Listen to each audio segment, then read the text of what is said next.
காதுல நம்ம தோடு போடுறதுக்காக போடக்கூடிய ஓட்டை வந்து ஒரு சிலருக்கு பெருசாகிறத பார்த்துருக்கலாம். அது வந்து அவங்களுக்கு வந்து பெரிய தோடு ரொம்ப நேரம் போட்டிருக்கிறதுனால இருக்கலாம். அல்லது வந்து குழந்தைங்க வந்து அந்த தோட்ட பிடிச்சு இழுத்துறதுனால இருக்கலாம். அல்லது ஒரு சிலருக்கு காதே வந்து ரொம்ப சாஃப்ட்டா இருக்கிறதுனால, வெயிட்டான தோடு போடும்போது அது இழுத்துட்டு வர்றதுனாலயும் இருக்கலாம்.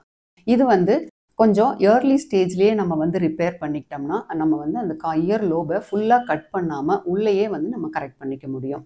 இல்ல ரொம்ப விட்டுட்டாங்க, ரொம்ப நாள் விட்டுட்டாங்க, ரொம்ப இழுத்துட்டு வந்துருச்சு அப்படின்னா, நம்ம வந்து அந்த இயர் லோப வந்து ஃபுல்லா அந்த ஹோல வந்து ஃபுல்லா கட் பண்ணி தான் நம்மளால இயர் லோப் ரிப்பேர் பண்ண முடியும்.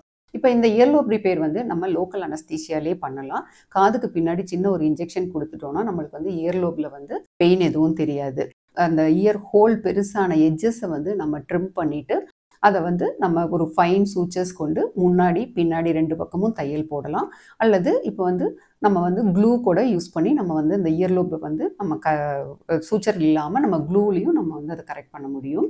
இந்த மாதிரி நம்ம பண்ணிட்டு பேஷண்ட்ஸ்க்கு என்ன மெயினா இன்ஸ்ட்ரக்ஷன் குடுக்கணும் அப்படின்னா, அவங்களுக்கு வந்து நம்ம சின்ன சின்ன ஸ்டெரி ஸ்ட்ரிப்ஸ் மாரி ஸ்மால் ஃபைன் ட்ரெஸ்ஸிங் போட்டு விடுவோம். அத வந்து ஒரு நாள் விட்டு அடுத்த நாள் அத ரிமூவ் பண்ணிக்கலாம்.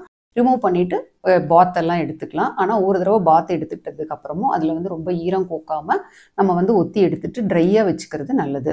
அதுக்கப்புறம் 8 டேஸ் கழிச்சு அந்த சூச்சர்ஸ வந்து நம்ம ரிமூவ் பண்ண தேவை இருக்கும். ஒருவேளை சூச்சர் போட்டிருந்தா. க்ளூ போட்டிருந்தா அது தேவையில்ல. சூச்சர்ஸ் போட்டிருந்தா நம்ம 8 டேஸ் கழிச்சு நம்ம அந்த சூச்சர்ஸ ரிமூவ் பண்ண தேவை இருக்கும். அதுக்கப்புறம் சூச்சர்ஸ் ரிமூவ் பண்ணதுக்கு அப்புறம் நம்ம வந்து ஒரு 5 வீக்ஸ் வந்து நல்லா ஹீல் ஆகுறதுக்கு விட்டுறணும். இந்த ஹீலிங் பீரியட்ல நம்ம அந்த சூச்சர் பண்ண பிளேஸ் வந்து நல்லா ஹீல் ஆகி நல்ல ஸ்ட்ராங்கா ஸ்கார் ஃபார்மேஷன் ஆயிடும்.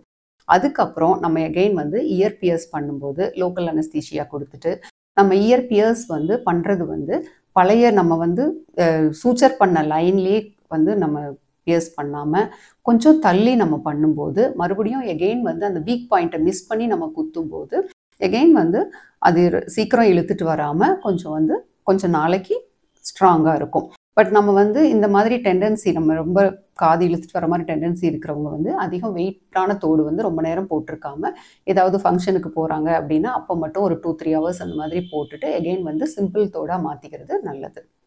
Thank you.